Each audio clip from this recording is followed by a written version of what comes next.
A new armed group called Lakurawa is attacking villages in remote corners of northwestern Nigeria and across the border in Niger, posing new threats to two countries that already suffer from protracted conflict involving several other groups, including Boko Haram. In November, the Nigerian army acknowledged for the first time the existence of Lakurawa and said its members were operating from headquarters in the country's Sokoto and Kebbi states. End of list. Attacks by the group have killed dozens of people, and at least 9 suspected members are known and have been declared wanted by the Nigerian army. The northern region is one of the hottest beds of violence in Nigeria, with its states experiencing a toxic mix of armed attacks, kidnappings, and banditry in recent years. The Nigerian army has also been grappling with a long-running battle with the Boko Haram armed group in the northeast for more than a decade. Strained relations between Nigeria and Niger, stemming from Niger's coup d'état in July 2023, have also affected joint military operations and given the Lakurawa group more room to expand, officials say. Who is Lakurawa? According to Nigerian army officials, Lakurawa fighters are believed to originally be from troubled Mali, a Sahelian country that's currently under fire from a swarm of transnational armed groups seeking territory to govern. Groups like Jamaat Nusrat al-Islam wal Muslimin, JNIM, an ISIL affiliate in the Greater Sahara, are some of the armed groups destabilizing Mali. Officials in Nigeria say Lakurawa members are affiliated with the Malian groups but have for years settled in communities along the Nigeria Niger border, marrying local women and recruiting youth. Researchers tracing the origin of the group, however, note that its members have not just begun operating. Originally, Lakurawa members were herdsmen who would carry rifles for protection. They formed an organized armed group after local leaders in rural communities of Gudu and Tangaza, in Nigeria's Sokoto state, invited them to help tackle armed bandits who were then raiding communities for money and cattle, and who helped prompt a kidnapping crisis in Nigeria. Nigeria Niger border. Trucks with goods are seen at the border between Nigeria and Niger. Members of Lakurawa have reportedly settled in border communities. File.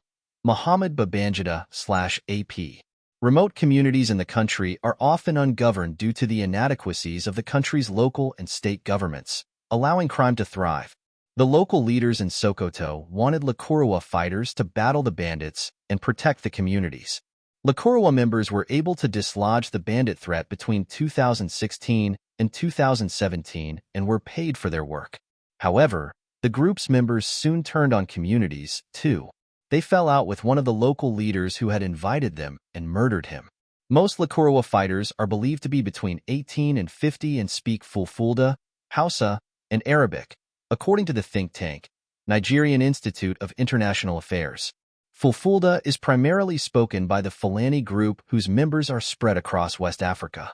The Nigerian military said it had identified some of the group's leaders: Abu Khadija, Abdulrahman, Idi, Dadi Gumba, Muhammad Abu, Usman Shehu, Abu Yusuf, Musawalia, Ibrahim Siyaka, Basolhu, and Idris Taklax. What do they want? In its announcement in November, the Nigerian military said Lakurawa's motivation or ideology is unknown. However, researchers who've spoken to communities affected by the violence say the group promotes its own version of Islam and wants to seek a caliphate. In areas they govern, the group is believed to have imposed its own version of Islamic law. What have they done? Members of Lakurawa have been attacking villages in Nigeria and Niger. They are believed to hold territory in several villages, where they also impose taxes on cattle. As a tactic to attract more followers and gain local support, the group is said to be distributing money, farm tools, fertilizer, seeds, and water pumping machines to needy locals. Some estimates put monetary compensation for new recruits at 1 million naira, $645, and about 10,000 naira, $6, for local informants. Villagers who don't cooperate with the group's leadership face threats and attacks. Lakurawa-related violence has left dozens dead. In one of the latest attacks on November 9th, the group's raid on the Mera community in Nigeria's Kebbi state left 15 people dead. How is Nigeria responding? Tensions between Nigeria and Niger have hindered a joint and integrated response to Lakurawa and given the group some leeway. Niger's military seized power in July 2023, but Nigeria, the current leader of the Economic Community of West African States, ECOWAS regional bloc, has taken a hard line with the military, asking for it to return the country to civilian rule and free detained former President Mohamed Bazoum. Before Niger's 2023 coup, both countries' armies maintained joint border patrol operations.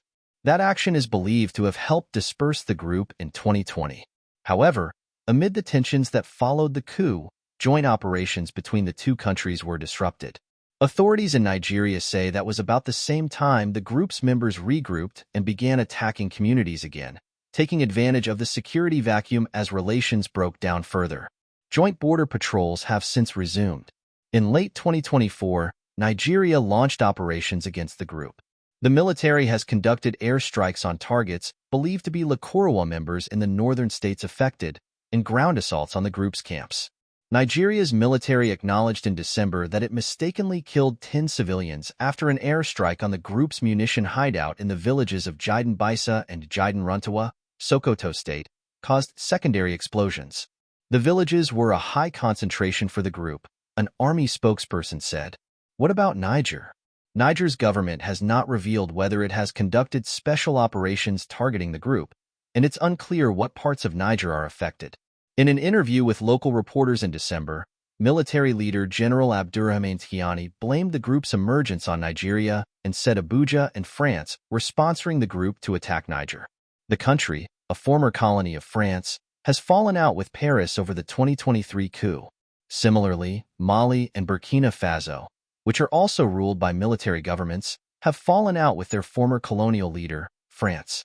Since, French President Emmanuel Macron has gotten closer to Nigeria's leader, Bola Ahmed Tinubu, leading to the former allies accusing Abuja of colluding with their enemy. Tiani, in a December interview, said top Nigerian officials, including President Tinubu's security advisor, Nuhu Ribadu, were part of a plan to keep armed fighters in border communities in order to attack Niger. He knows about this, but he has kept silent, Tiani said. The Nigerian government denied the allegations, saying they were in the realm of imagination.